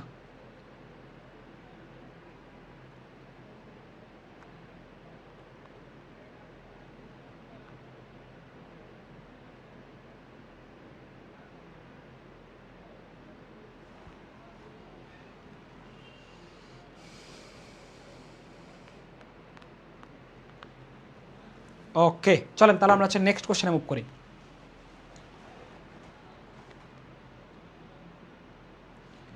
ওকে, চলেন আমরা দেখি আমাদের পরবর্তী কোশ্চেন কি বলেছে ভাইয়া, যে কোন মিশ্রণটি ডাল্টনের আংশিক চাপ সূত্র মেনে চলে না। কোন সূত্রটি অর্থাৎ কোন মিশ্রণটি ডাল্টনের আংশিক চাপ সূত্র আমাদের মেনে চলে না, চলে অর্থাৎ কোন সূত্রটি ডাল্টনের আংশিক চাপ সূত্র মেনে চলে, আমাদের মেনে চলে না এরকমটা বলেনি, মেনে চলে। এখন ডাল্টনের আংশিক চাপ সূত্র আমরা কি জানি, ডাল্টনের আংশিক চাপ সূত্র হচ্ছে পরস্পর বিক্রিয়াহীন একাধিক গ্যাস মিশ্রণ যদি কি হয় থাকে এদের ইন্ডিভিজুয়াল যে প্রেশারটা আছে তাদের মোট প্রেশারের সমান হয় থাকে, অর্থাৎ এদের ইন্ডিভিজুয়ালি অর্থাৎ আলাদা আলাদাভাবে যে তারা যে আংশিক চাপটা দিয়ে থাকে সেটা মোট চাপের কি হবে, সমান হবে। এখন কথা হচ্ছে এই ডাল্টনের আংশিক চাপ সূত্র এই কথাটা বলতেছে। এখন ডাল্টনের আংশিক চাপ সূত্রের ক্ষেত্রে যে কথাটা বলা ছিল এই কথাটার মধ্যে হচ্ছে একটা পার্ট আছে, সেই পার্টটা কি বলতে পারবো আমাকে ভাইয়া, সেই পার্টটা হচ্ছে যে এখান থেকে আমরা দেখতেছি যে ইন্ডিভিজুয়াল প্রেশার দিচ্ছি এবং পরস্পর বিক্রিয়াহীন, কি কথা, পরস্পর বিক্রিয়াহীন একাধিক গ্যাস মিশ্রণ, পরস্পর বিক্রিয়াহীন, পরস্পর বিক্রিয়াহীন যদি হয় দেখে পরস্পর বিক্রিয়াহীন অর্থাৎ কারা কারা পরস্পর থাকে কিন্তু বিক্রিয়া করে না, যেমন নাইট্রোজেন গ্যাস এর সাথে অক্সিজেন গ্যাস, তারপর কার্বন ডাইঅক্সাইড গ্যাসের সাথে অক্সিজেন গ্যাস এবং হিলিয়ামের সাথে নাইট্রোজেন গ্যাস, এইখানের মধ্যে এই গ্যাসগুলো যা আছে এই গ্যাসগুলো পরস্পর থাকে কিন্তু পরস্পর সাথে বিক্রিয়া করে না। কিন্তু অ্যামোনিয়ার সাথে হাইড্রোক্লোরিক অ্যাসিড দিলে অ্যামোনিয়াম ক্লোরাইড উৎপন্ন হবে, কি হবে, অ্যামোনিয়াম ক্লোরাইড উৎপন্ন হয়। ওকে, সো এখান থেকে সরাসরি বিক্রি করবে। সালফারের সাথে যদি আমরা হাইড্রোজেন সালফার দিয়ে থাকি তাহলে সালফার ট্রাইঅক্সাইড বা এখান থেকে আমাদের উৎপন্ন হবে, সো এটাও আমাদের হবে না। কিন্তু এইখানের মধ্যে সালফার এই সালফার ট্রাইঅক্সাইড এখান থেকে বেশি উৎপন্ন হবে। কিন্তু এইখানের মধ্যে নাইট্রোজেন গ্যাসের সাথে যদি আমরা মিথেন, এই যে এখান থেকে আমরা জানি অ্যালকেন যে আছে, অ্যালকেন কি আছে, CnH2n প্লাস হচ্ছে কি ভাই 2, অর্থাৎ এরা হয় কি ভাই প্যারাফিন, কি হয় প্যারাফিন অর্থাৎ অ্যালকেন যে আছে, অ্যালকেন সহজে কারোর সাথে বিক্রিয়া করে না, যার কারণে এরা কি হবে ভাইয়া নাইট্রোজেন গ্যাসের সাথে আমাদের কি হবে অ্যালকেনের বিক্রিয়া করলে এখান থেকে আমরা দেখতেছি এরা পরস্পরের সাথে থাকবে কিন্তু বিক্রিয়া গঠন করবে না। তখন আমরা বলতেছি ভাইয়া এটা হচ্ছে কি আংশিক চাপ সূত্র মেনে চলবে। অর্থাৎ ঝালমুড়ির মধ্যে তোমরা দেখো না যে ঝালমুড়ির মধ্যে হচ্ছে মুড়ি আর হচ্ছে চানাচুর at a time mix up করা হয়, কিন্তু একসাথে থাকে, মিক্স আপও হয় কিন্তু পরস্পরের সাথে কি না লেপ্টে থাকে না। সো এই ঘটনাটা হচ্ছে এটা, বুঝতে পারছেন আমার কথা। সো এখান থেকে আমরা দেখে ফেললাম ডাল্টনের আংশিক চাপ সূত্র যে আছে মেনে চলে কোনটি, সেটার কাঙ্ক্ষিত আনসার হচ্ছে আমাদের এটা। ওকে, আর এইগুলা গ্যাসের নাম হচ্ছে একটুখানি মাথায় রাখবেন যে ভাই এইগুলাও আমাদের উদাহরণের মধ্যে চলে আসতে পারে। চলেন নেক্সট কোশ্চেন দেখি। 12 নম্বর কি বলছে, যে 20 মোল ও 30 মোল সংখ্যা বিশিষ্ট যথাক্রমে এ এবং বি গ্যাসের মিশ্রণের মোট চাপ হলে এ গ্যাসটির আংশিক চাপ কত। অর্থাৎ আংশিক চাপ যে আছে আংশিক চাপের একটুখানি ওয়েট করেন, আমি একটু ব্যাটারিটা আমাদেরকে চেঞ্জ করতে হবে, একটুখানি ওয়েট করেন সবাই।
একটু আবার ব্যাক করো, একটু সবাই আবার দ্রুত ব্যাক করো, যে আসলে আমরা আমাদের আবার কাঙ্ক্ষিত আলোচনায় চলে আসছি।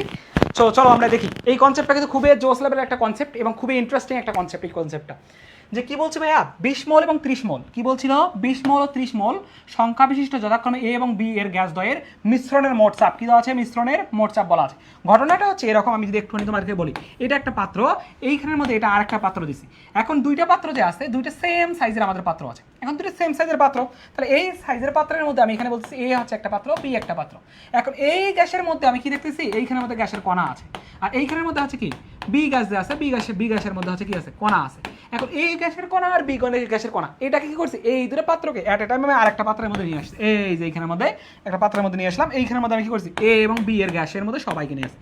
এও নিয়ে আসছি, বিও নিয়ে আসছি, এও নিয়ে আসছি, বিও নিয়ে আসছি, সবাই যদি নিয়ে আসি তাহলে এরা ইন্ডিভিজুয়ালি একটা করে চাপ দিবে না, অর্থাৎ এ গ্যাসের জন্য একটা ইন্ডিভিজুয়াল পার্শিয়াল প্রেশার পাওয়া যাবে না পিএ, আর এটার জন্য পিবি পাওয়া যাবে না। আর এইখানের মধ্যে টোটাল যে চাপ প্রেশারটা পাওয়া যাবে সেটা হচ্ছে পি, অর্থাৎ এইটাই হচ্ছে আংশিক চাপের সূত্র ডাল্টনের, সেটা হচ্ছে পি ইকুয়াল বলবো পিএ, কি বলবো পিএ, আর এখানে হচ্ছে কি পিবি, যেটা হচ্ছে কি যোগফলের সমান হবে, কি হয় আমাদের মোট চাপের সমান হবে। কিন্তু আংশিক চাপ আমরা কি হবে, অর্থাৎ এই গ্যাসগুলো আমাদের ইন্ডিভিজুয়ালি কীভাবে প্রেশার দিবে সেইটা আমরা দেখবো। অর্থাৎ ঘটনা হচ্ছে তুমি আর তোমার ছোট ভাই তোমরা একসাথে, অথবা তোমার ছোট বোন তোমরা একসাথে আছো, বাট তোমরা একসাথে কী হচ্ছে ফ্যামিলির উপর কীভাবে ইম্প্যাক্ট ফেলো বা আলাদা আলাদাভাবে কীভাবে ইম্প্যাক্ট ফেলো, সেটাই হচ্ছে আংশিক চাপ। বুঝতে পারছো, তোমরা আলাদা আলাদাভাবে যখন ইম্প্যাক্ট ফেলো ফ্যামিলির উপরে, তখন সেটাকে বলতে আংশিক চাপ। কিন্তু অ্যাট এ টাইম সবার যোগফল মিলে একটা যে প্রেশারটা হবে তা তোমাদের আংশিক চাপের সমষ্টির সমান হবে। এখন আংশিক চাপটা কি সেটা আমরা একটু বলি। আংশিক চাপ হচ্ছে কি ভাই, আংশিক চাপ হচ্ছে মোল ভগ্নাংশ, কি বলি, মোল ভগ্নাংশ ইন্টু মোট চাপ। মোল ভগ্নাংশ হলো মোট চাপ। এখন মোল ভগ্নাংশ কি, মোল ভগ্নাংশটা হচ্ছে ভগ্নাংশ হচ্ছে নিজের মল, কি বলবো, নিজের মল বাই মোট মল। কারণ নিজের মল মানে কি, ধরো আমি এইখানের মধ্যে পাত্রের মধ্যে আমি বলছিলাম না এ গ্যাসের মধ্যে আছে নিজস্ব মল কত এনএ, আর বি গ্যাসের মল সংখ্যা কি এনবি।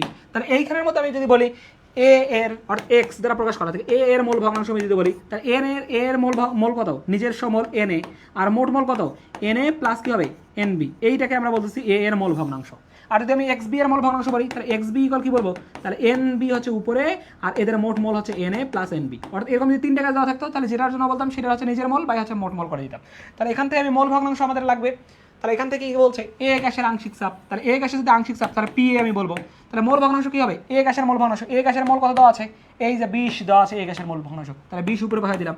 আর এখানে মোট মোল কত 20 প্লাস হচ্ছে কত ভাইয়া 30, আর মোট চাপ কত, এই যে মোট চাপ হচ্ছে আমাদের 12 দেওয়া আছে, তাহলে এখানে 12 গুণ করে দিলাম। তাহলে এখান থেকে 20 বাই কি বলবো ভাইয়া 50 ইন্টু কত ভাইয়া 12, তাহলে 20 বাই 50 বাই 12, তাহলে এখানে 0 0 কাটা, তাহলে এখানে 12 দুগুণ হচ্ছে কত 24 বাই হচ্ছে 5, অর্থাৎ 4 5 20, 4 6 5 6 30, বাট 5 5 25, অর্থাৎ 5 এর থেকেও কম, অর্থাৎ 4 পয়েন্ট সামথিং লাইক, অর্থাৎ 4.8 আসছে, 4.8 আসবে। ওকে, দেখো আমরা খুব সহজে এখানে এই কোশ্চেনটা কি করলাম, ক্র্যাক করে ফেললাম। এভাবে তোমাদের বেসিক্যালি কোশ্চেন চলে আসতে পারে, এবং মোট চাপের কনসেপ্ট দিয়েও হচ্ছে তোমাদের কনসেপ্ট চলে আসতে পারে। সো দেখো আমরা কত সহজেই কি করতে পারলাম ভাইয়া, এখান থেকে আংশিক চাপ যা আছে আংশিক চাপের কনসেপ্ট আমরা ক্লিয়ার করে ফেললাম। সো আজকে দেখো আমরা এতদূর পোর্শন পর্যন্ত হচ্ছে রাখতেছি, যাতে হচ্ছে আপনাদের এখান থেকে এই চ্যাপ্টারের ওভারঅল যে পোর্শনগুলো ছিল তার হচ্ছে আমরা মোটামুটি 50% কমপ্লিট করে ফেলেছি। আমরা নেক্সট পোর্শনে ইনশাল্লাহ নেক্সট দিন আমরা এই চ্যাপ্টারের আমাদের ওভারঅল যে বাকি যে পোর্শনটা আছে এই পোর্শনটা শেষ করে ফেলবো। সো একটু ভাইকে বলো আজকের ক্লাসটা সবার কেমন লাগলো, সবাই সব কিছু ঠিকঠাকভাবে বুঝতে পারছেন কিনা, কারো কোথাও কোনো জায়গায় কোনো ডাউট আছে কিনা একটুখানি ভাইকে জানাও, একটু ভাইকে জানাও সবাই যে আসলে ওভারঅল সব কিছু তোমরা ঠিকঠাকভাবে বুঝতে পারছো কিনা, কারো কোথাও কোনো জায়গায় কোনো ডাউট আছে কিনা।